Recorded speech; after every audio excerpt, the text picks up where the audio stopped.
So last week I was in poetry class and we were asked to write a poem that started with the words "in September."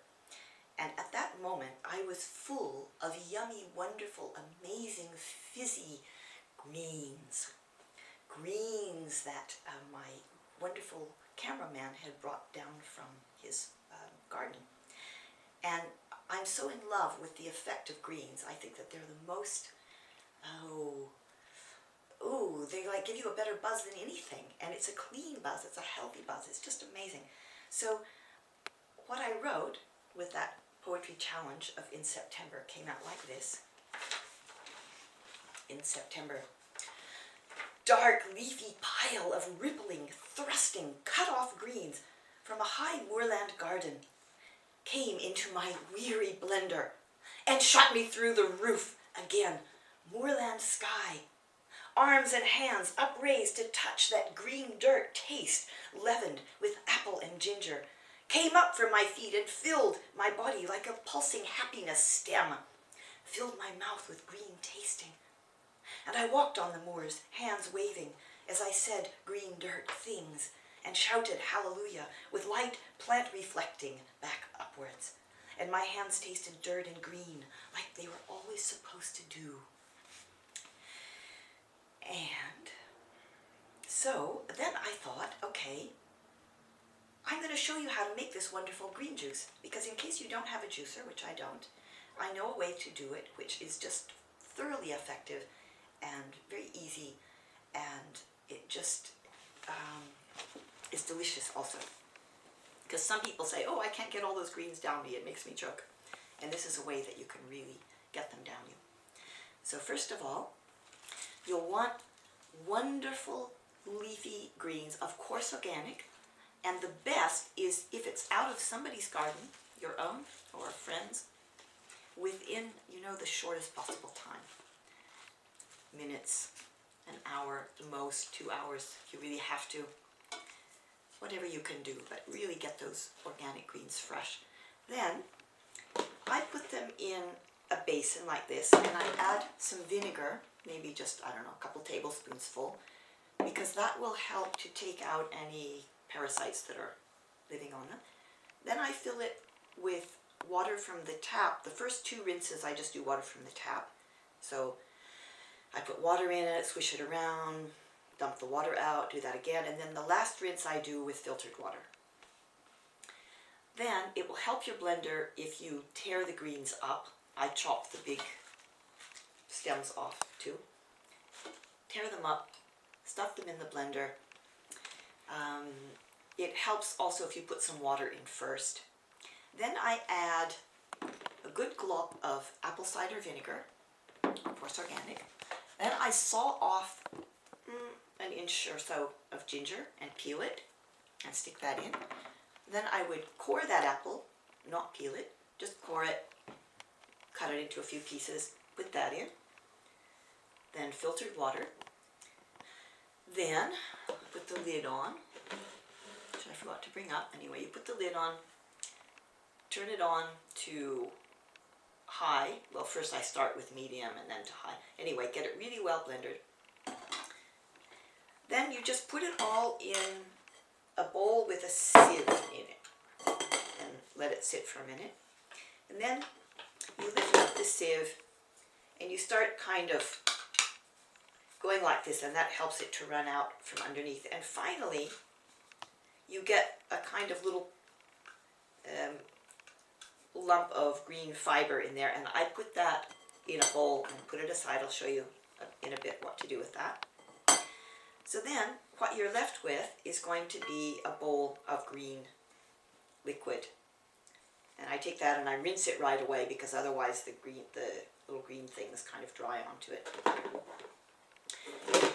And what happens to me is when it gets to that stage that it's like, oh, it's almost juice, it's really juice, oh God, it's juice. And I'm shaking because I want it so badly, this juice. My whole body is saying, oh God, yes, yes, yes. Oh, chlorophyll. Really, like a dog who's looking at a pile of meat. I'm going, oh,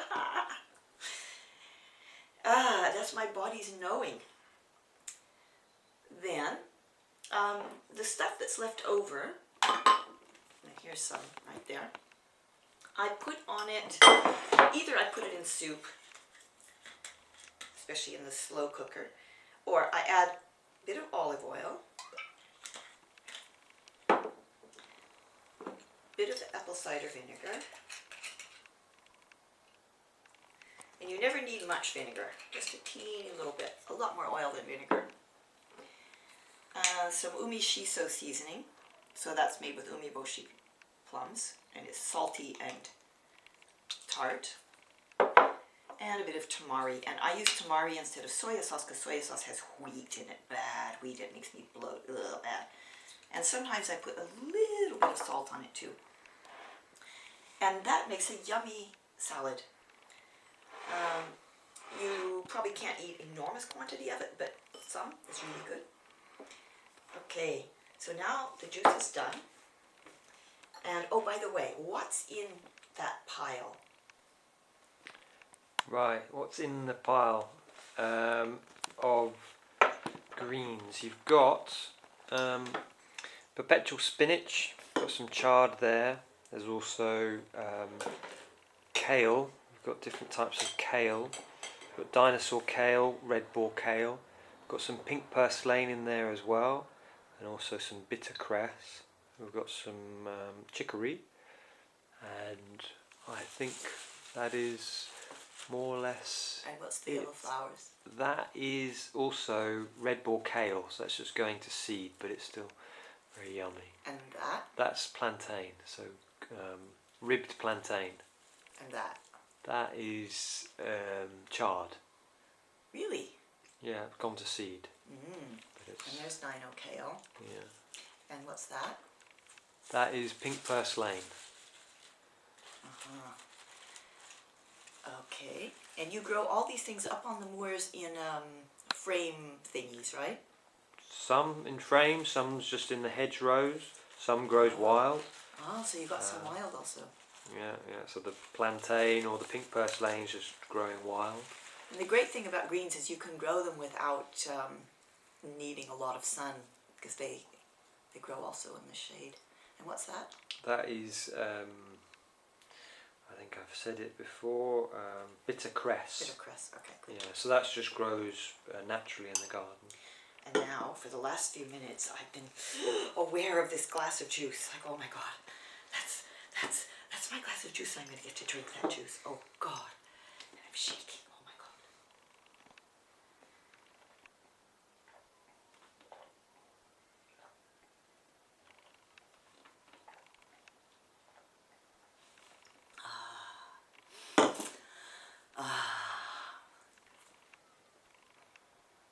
And it's hitting my spine.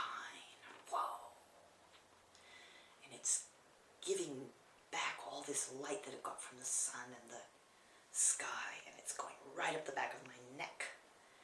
And it's in my hands, and it's in my hair. My hair is sticking up. And now I'm feeling the greeniness of it in my arms. And there's no other better word for it than greeniness. And now I'm getting a feeling like a rush of like, okay, this is stamina, this is energy, this is going to fuel me in a different way than other things do. And now it's sort of filling up the backs of my legs, my sacrum, and it's feels like it's welcoming me into the plant world.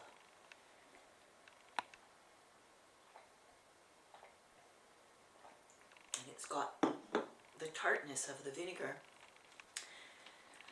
makes it somehow easier to take in all of that. You know, there's a certain bland thing that greens have unless you add something a little bit tart.